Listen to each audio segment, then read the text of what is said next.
لکڑہارے اور شہزادے کی کہانی۔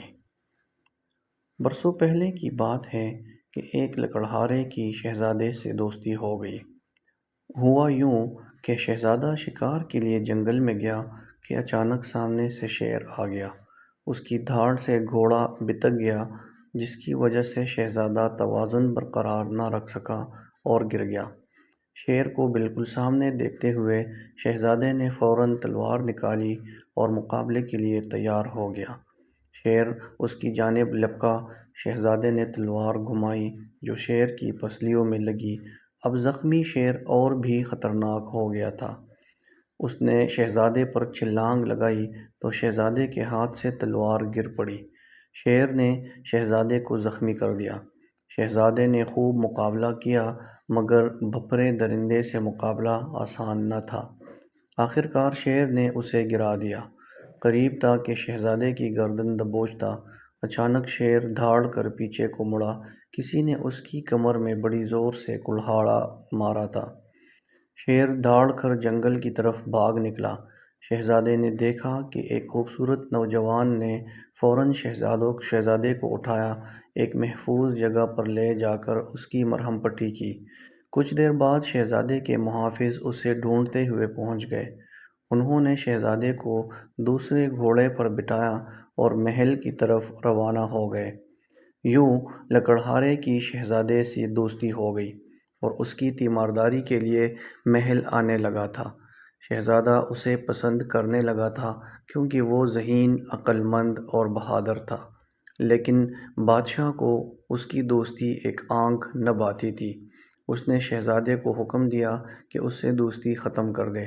شہزادے نے احتجاج کیا کہ وہ میرا محسن ہے اور بہت اچھے اخلاق کا مالک اور ذہین انسان ہے۔ غریب ہونا کوئی جرم نہیں، ایسے سمجھدار سے دوستی کا ہاتھ بڑھایا ہے، اب مجھے زیب نہیں دیتا کہ اس سے تعلق توڑوں۔ بادشاہ نے حکم جاری کیا کہ اسے اور اس کے خاندان کو ملک بدر کر دیا جائے۔ یوں ایک فوجی دستہ لکڑہارے کو بے یار و مددگار سرحد سے باہر چھوڑ آیا۔ کئی دنوں کی مسافت کے بعد وہ بھوکا پیاسا ایک بڑے شہر پہنچا، جہاں کھلے میدان میں بڑے چبوترے پر بڑی بڑی پگڑیوں والے بہت سے سردار، امراء اور تاجر بیٹھے تھے، جن کے سامنے میز پر پنجرے میں ایک پرندہ تھا۔ لکڑہارے نے اس بڑے اور عالیشان مجمع کا سبب پوچھا تو معلوم ہوا کہ کل ان کا بادشاہ فوت ہو گیا، آج یہاں نئے بادشاہ کا انتخاب ہوگا۔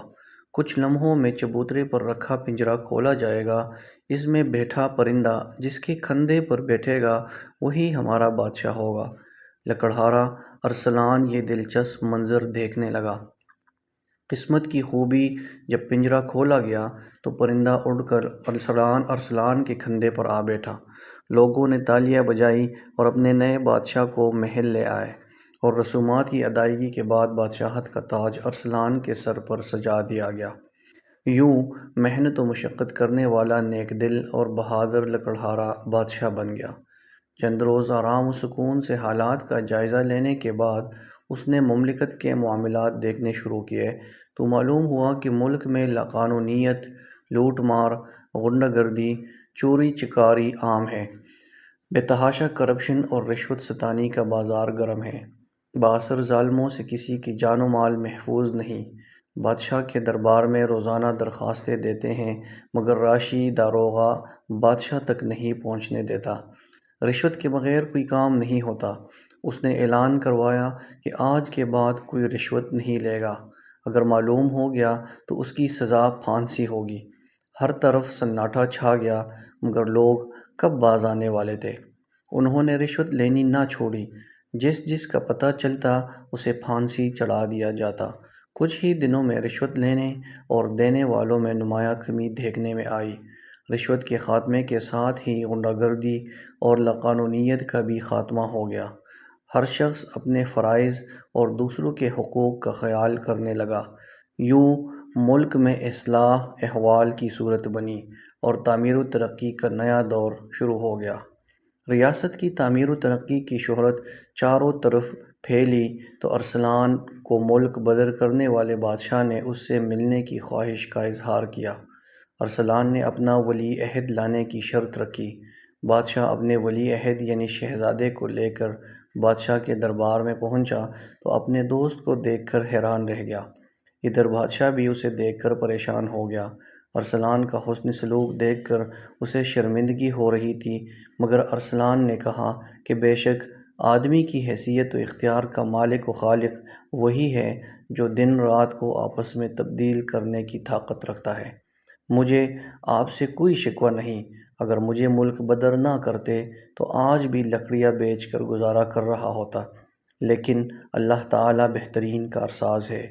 پیارے بچوں، آپ بھی محنت کا دامن ہاتھ سے نہ چھوڑیں، اس لیے آپ کو بھی محنت کرنی چاہیے تاکہ آپ بھی کامیاب زندگی بسر کر سکیں۔